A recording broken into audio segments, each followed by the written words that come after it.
Hello, and welcome to this week's episode of Fatherhood Friday. Today, I want to talk about something that's been kind of a theme for me since last week, and that is the concept of patience. It's very hard for any of us with our kids to be patient, and I don't want to sit here and just say, oh, yeah, give them a break, cut them some slack or anything, because you do that, your kids are never going to learn. And I'm bringing this all forward because in the past week, my son has definitely tried mine. We're in a stage right now where we're trying to accomplish two things. We're trying to get him to recognize when he needs to go poop on the potty, pardon my French, and getting him to feel comfortable doing that. On top of that, we're also trying to get him to recognize there's things he needs to listen to and pay attention to, especially going into his second year of preschool. It has been a trying week, let me tell you. The going number two has been one of the more frustrating ones, and I'll start there, mainly because my patience is getting tried when we're trying to get him to start getting into the habit of going to the bathroom before bed. And while he goes and sits on it, he doesn't necessarily go and spends a lot of the time freaking out, crying, saying he can't do it, saying he's scared, saying he doesn't want to, any reason under the sun. And, I'm trying not to just force him to do it because I don't want him to be afraid of me. Same with my wife. We don't want him to be afraid of the toilet because that makes mom and dad angrier when he doesn't do it. We want him to feel naturally that he can go on the toilet.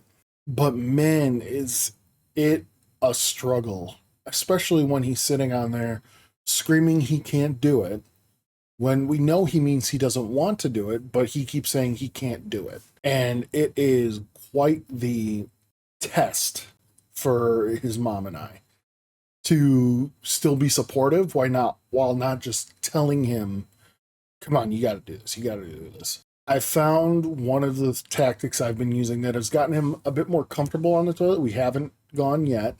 Has been to talk with him, sing with him, read him books, and try to keep him distracted from the fact that he's sitting on the toilet. So far, nothing's worked, but we're trying. We're trying to be very patient and understanding.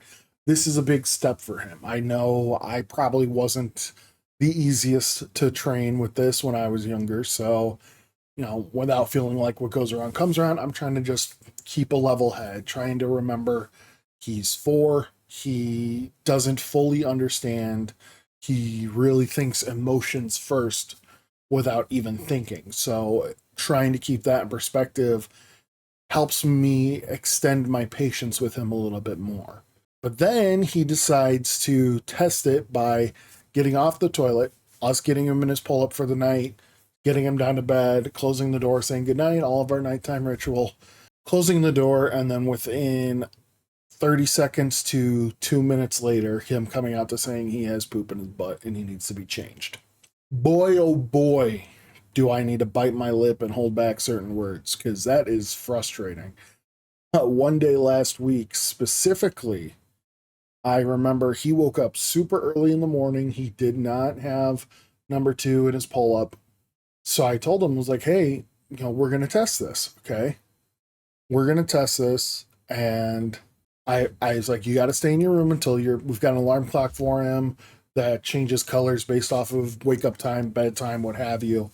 So I was like, your clock's red, you need to go back to bed. When it's green, you could come down. But because you're awake, you can leave to go to the bathroom if you feel you need to. And I stressed that with him 3 times. I was like, okay, so if you have to go to the bathroom, where do you go? Like the potty. If you have to go pee, where do you go? In the toilet. If you need to go poop, where do you go? Sit on the potty. Feed the bears, because we say the bears live in the toilet and they're hungry for poop. It's like, okay, you're going to do this. I put him in regular underwear. It was really the first test, so I shouldn't have expected much. Sure enough, I come back downstairs to get work in here, and about 3 minutes later, he's standing at the top of the stairs into the office, and he goes, I've got poop, and oh my gosh, I wanted to lose it. But again, the biggest thing was just understanding the situation, trying to see it from his point of view. It was the first time I've tried this test with him to see if he could recognize when he needs to go. Obviously, I shouldn't have expected him to get it done right away, knowing his history with the toilet. But at the same time, trying to keep in his mindset of it's something new he's got to learn. He takes his time learning because he's still only 4. But man, is it tough. One more story, and then I'll get off of this poop talk because I'm sure that's why you guys are watching today. When we go down for our rests or our naps, lately he's been like wanting us to stay with him, wanting to keep coming out and seeing us, trying to delay going to sleep. And there was one point he wanted me to lay down middle of the day, lay down in mom and dad's bed because that's where he naps for the day. Wanted me to fall asleep with him. I was like, okay, I'll sleep up there, sleep. Just close your eyes and rest, close your eyes and rest. I'm like, okay. 30 minutes go by of the most agonizing trying to get him to fall asleep, and he's just jumping around, talking, hitting me with pillows, stuff like that. I was like, okay, Daddy, if you're not going to sleep, Daddy's going to go work. You sleep. I'll come back when I'm done, and we'll fall asleep. He goes, okay. So I go and leave, and not even 10 seconds later, he's like, I have poop. Didn't do it. It was from the time I closed the door to the time he came out to see me. He let it fly. That was probably one of the toughest days to not let certain words fly in front of him. But Mr. Parrot makes me have to remember I can't say curse words around him because he will just repeat it. When it comes to just listening to things he needs to do, like any 4-year-old, his attention span is very limited. And trying to get him to recognize certain individuals, like his teachers, need to be listened to and follow their directions. I mean, he's just now getting the concept of, following rules. And especially being his first summer break from school, trying to retrain him to be like, okay, you got to listen to your teachers. He still says some things like, we ask him what he's going to use when he goes out with mom for their grocery runs. And he goes, my listening ears and make good choices. But trying to get that back in and go, okay, when your teacher says to clean up your toys, what do you do? And he either doesn't pay attention or walks away, what have you. It's hard to stay focused and realize, okay, it's either short attention span, it's a topic he doesn't want to talk about, or he just doesn't care at this moment. Don't be mad at him because he hasn't learned those ways to human yet. And I think one of the most trying things as a parent is trying to figure out the patience to teach them without yelling at them. And as I've said through this entire video, the theme that I keep trying to go with is trying to put myself in his shoes.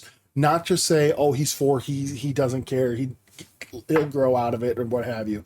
I hate the phrase, they'll grow out of it, because that implies that every single person has the same path for learning essentially how to human when they're young, and I don't believe that. My wife's a middle school teacher. We know every kid learns differently. Heck, even I know I learned differently from my wife when she went to a school and got a degree from a standard 4-year university, and I didn't get my degree years later until I found an online program that worked for me.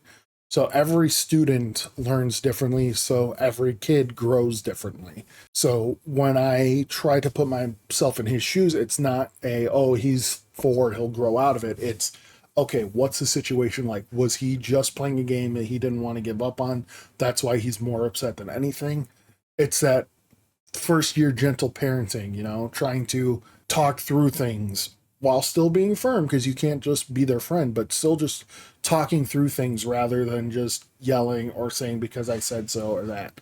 I truly believe each kid learns at a different pace, and you have to be patient enough to make that happen. And my son's no different, and I will keep trying and trying to extend the length of my patience until he starts understanding things, then it's going to go back. But it's tough. It is absolutely tough. But I encourage you guys to really take that step back and go, you know what? I need to extend the level of patience I have with my growing child so that they can learn to figure things out on their own and not just listen, because this, because that, but they actually can learn something more than just being told what to do. So that's the end of this episode. I appreciate you guys watching. Again, next video for Fatherhood Friday is going to come out next Friday. So I will see you then, and keep doing what you're doing. Whether you're a dad, you're a mom, or somewhere in between, you're doing a great job. Don't ever forget that.